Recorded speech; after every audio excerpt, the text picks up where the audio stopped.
chers internautes de IGFM.sn, nous avons le plaisir de recevoir aujourd'hui comme invité à votre émission 13 minutes pour convaincre, M. Mohamed Sall Sao, tête de liste de la coalition Assemblée bu ñu bëgg. Bonjour M. Sao. Bonjour M. Fall. Alors M. Sao, rapidement, la semaine dernière, le professeur de droit constitutionnel Ismaïla Madior Fall a animé une conférence publique où il est revenu un peu sur le rôle du député. Est-ce que globalement vous partagez voilà, c'est sa position sur cette question? Oui et non. Nous partageons le diagnostic qu'il a fait de l'Assemblée nationale pour déplorer un certain nombre de problèmes au niveau de son organisation et de son fonctionnement. Mais nous ne sommes pas d'accord avec lui sur le rôle du député. Parce que il a laissé entendre que la vocation d'une Assemblée nationale, ce n'était pas de légiférer et de faire des propositions de loi, et ce que nous ne partageons pas, parce que si une Assemblée nationale ne légifère pas, il y a un certain nombre de problèmes. Il s'est, disons, adossé à la réalité du moment, à savoir que nous avons une majorité parlementaire qui correspond à la majorité présidentielle et que de ce point de vue-là, il n'y a pas de grande différence, que ce soit des projets de loi émanant de l'exécutif ou des propositions de loi émanant du Parlement. Mais nous pensons que même si c'est une majorité parlementaire, cette majorité parlementaire aurait dû avoir un certain nombre, dû prendre un certain nombre d'initiatives en matière de loi pour, disons, rehausser et enrichir le débat démocratique dans ce pays. Donc c'est en cela que nous nous séparons de lui. Et il a même poussé, si vous me passez l'expression, le bouchon, allant jusqu'à dire que la séparation des pouvoirs était caduque et que le temps n'était plus à la séparation des pouvoirs. C'est quand même un peu inquiétant parce que ça c'est un principe que nous pensons important, que nous pensons critique au regard du processus démocratique, et que maintenant les données politiques sont autre chose, mais sur le plan du cadre juridique constitutionnel ou institutionnel, la séparation des pouvoirs est un must, et qu'il en est ainsi aussi bien du pouvoir législatif que du pouvoir judiciaire d'ailleurs, parce que vous savez qu'on en a beaucoup discuté. Et beaucoup de gens aujourd'hui au Sénégal, de citoyens, déplorent ce qu'ils appellent l'instrumentalisation de la justice. L'indépendance de la justice est un principe qui nous semble essentiel dans toute démocratie. Alors, coalition Assemblée bu ñu bëgg, ban genre assemblée ngeen bëgg pour quel type d'assemblée Assemblée bi ñu bëgg, c'est une assemblée qui reprend le rôle qui est le sien, qui ne se contente pas de faire de la politique politicienne et qui ne transfère pas au sein de l'hémicycle les problèmes partisans, comme on a été amené à le constater au cours de cette 12e législature qui s'achève. Assemblée bi ñu bëgg, elle doit être composée de députés yu ñu bëgg. Donc Assemblée bi ñu bëgg, si vous me permettez de passer en wolof, parce que vous avez parlé en wolof, assemblée bi ñu bëgg dafa war a gëstu problème mu askan wi ak problème mu réew mi, bañ a nekk rek ci ay affaire politique, yow Benno Bokk Yaakaar la bokk, kii PDS, kii réew mi, ñalee ay indépendant yi bëgg ñëw ci nguur yeeg yu déedéet.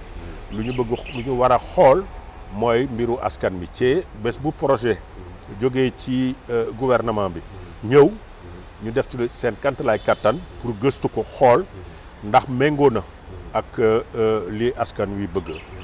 Pour loolu nag foog nga am ay député yoo xam ni maanaam daf leen koy jaral ba pare ñu màcc ci yenn xalaat yi ak yenn liggéey yi, ñu bañ a ñëw rek pour jaaxaan ñu leen di jox ay salaire pendant toute la législature, alors que normalement Assemblée nationale instance de représentation nationale la, askan wi leen fa war a toog, et mënoon nañu sax xalaat ni normalement waruñu nekk ay salariés wala ay fonctionnaires ndax ay député lañu.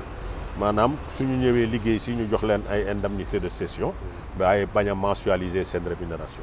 ñun yooyu la ñu xalaat. Alors, c'est quoi votre projet de gouvernance parlementaire?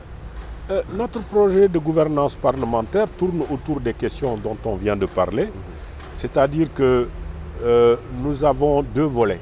Un premier volet qui est inhérent à l'Assemblée nationale elle-même et un second volet qui couvre un peu les problématiques nationales. Pour ce qui concerne le premier aspect, c'est la refondation même de l'Assemblée nationale que nous prônons, à travers bien entendu la rationalisation de son organisation et de son fonctionnement, le règlement intérieur. Vous savez que l'année dernière, parmi les réformes constitutionnelles, il y avait la transformation du règlement intérieur en loi organique pour éviter les manipulations récurrentes de ce règlement intérieur. Mais nous, par-delà la question de la forme du règlement intérieur, c'est-à-dire loi organique, c'est le contenu qui nous intéresse en termes de relations intra-parlement. Nous avons aussi dans ce projet de gouvernance parlementaire les questions relatives aux dépenses de l'Assemblée nationale, qu'il s'agisse des dépenses de fonctionnement, y compris d'ailleurs les salaires, les questions de rémunération, la modernisation même des sessions, la réorganisation des groupes et des commissions parlementaires, etc. Nous avons bien entendu derrière tout ça un certain nombre de questions, de programmes clés que nous pensons l'Assemblée devrait inscrire à son agenda dès le début de la législature à trois niveaux. Au niveau social d'abord, parce que nous nous sommes rendus compte que le gouvernement actuel s'est focalisé sur le PSE et que le volet social a été laissé pour compte, quels que soient les efforts qui aient pu être faits en matière de couverture maladie universelle ou en matière de bourse de sécurité familiale. Il y a des problèmes pour, disons, renforcer le pouvoir d'achat des ménages, des citoyens, améliorer leurs conditions de vie et leur niveau de vie, etc. Ça, c'est pour le volet social. Nous pensons donc que de ce point de vue-là, une loi cadre portant pour un grand filet de protection sociale devrait pouvoir être élaborée. Et quand on dit loi-programme, c'est une loi dont l'exécution est pluriannuelle et non simplement annuelle. Le deuxième volet, il se réfère bien entendu aux questions économiques pures, notamment le soutien à apporter au secteur privé national pour justement promouvoir l'emploi, parce que l'une des secondes faiblesses du régime actuel, c'est la politique de l'emploi. Et que nous avons un certain nombre de chômeurs, on n'en parle pas assez, même l'ASDE, l'agence sénégalaise de statistiques, la NSDE, n'a pas donné tous les chiffres qu'il convenait de faire, ils ont été minorés, parce que, et même en prenant leurs chiffres, nous nous rendons compte qu'il y a 42% de chômeurs par rapport à la population active, ce qui est nombreux, ce qui est véritablement inquiétant. Ce volet-là, aussi, nous pensons qu'il va falloir mettre en place véritablement une politique de résolution du problème de l'emploi des jeunes qui cherchent des opportunités d'emploi, qui n'en trouvent pas et qui en est réduit à braver les océans pour aller en Europe, etc. etc. Voilà. Alors, aujourd'hui, vous réclamez aussi de la troisième voie. Apparemment, il y a plusieurs troisième voies.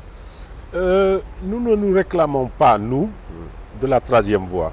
Nous, Assemblée nationale Bougnou-Begue, nous parlons d'alternatives. Nous avons été les premiers d'ailleurs, il faut le dire, dans le cadre de la plateforme Avenir Sénégal Bougnou-Begue, puisque nous sommes certains membres de cette plateforme qui avons été investis par les partis politiques qui portent notre coalition.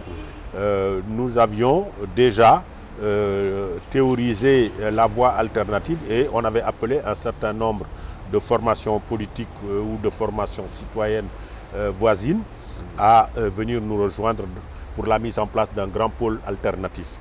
Les gens parlent de troisième voie, nous ne parlons pas de troisième voie, parce que quand vous dites troisième voie, c'est la troisième voie dans le cadre d'un système.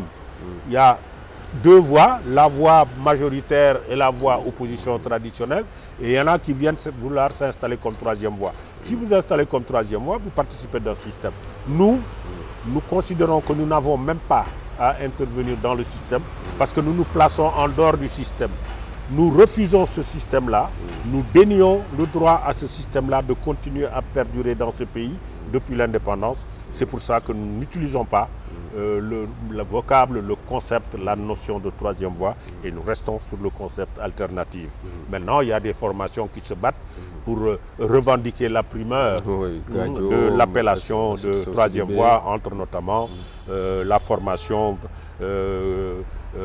coachée, pilotée par Madame Amsatou Sow Sidibé d'un côté et celle à la tête, la coalition à la tête de laquelle se trouve le professeur, le docteur Cheikh Tidiane Gadio. Nous ne sommes pas dans ces débats-là. Ok. Monsieur Sao, le débat autour de ces élections, c'est la pléthore des listes, 47 listes. C'est quand même énorme. C'est beaucoup, c'est vrai. Enfin, c'est beaucoup. C'est une innovation. Nous n'en avons jamais connu autant. Si notre mémoire est bonne, il y en avait 24 lors des dernières élections législatives de 2012. Maintenant, il y en a 47. C'est vrai que quelque part, c'est beaucoup, mais il faut se poser la question de savoir si ça ne témoigne pas d'une certaine vitalité de la démocratie sénégalaise. Parce que de plus en plus de gens s'intéressent à la chose politique, à la chose, disons, à la gestion publique. Parce que certainement qu'il y avait des personnes comme moi, qui vous parlent d'ailleurs, qui n'ont jamais été intéressés par la chose politique, qui ont fait leur travail, leur profession, etc. Et qui se rendent compte de plus en plus que plus ça va, moins ça va. On a vu se nouer des coalitions, dont certaines étaient d'ailleurs transpartisanes, et où l'on a vu émerger un certain nombre de mouvements citoyens qui ont investi le champ politique. Donc 47, c'est beaucoup. Mais ce n'est pas ingérable. Il s'agit simplement de voir les modalités d'organisation de ces élections-là pour éviter tous les à-coups que redoutent aussi bien la classe politique que les citoyens. Je dois dire d'ailleurs à cet égard qu'il y a des initiatives qui ont été prises par la société civile et qui a pris langue avec les autorités chargées des élections à un titre ou à un autre, qu'il s'agisse de la Direction générale des élections ou de la Sénat, la Commission électorale nationale autonome, et bien entendu des solutions appropriées seront posées sur la table dans les tout prochains jours. Merci, M. Sao. C'est moi qui vous remercie, M. Fall. Merci bien. Merci. Donc, je rappelle aux internautes que vous étiez l'invité de notre émission 13 minutes convaincre. Rendez-vous la semaine prochaine. Merci.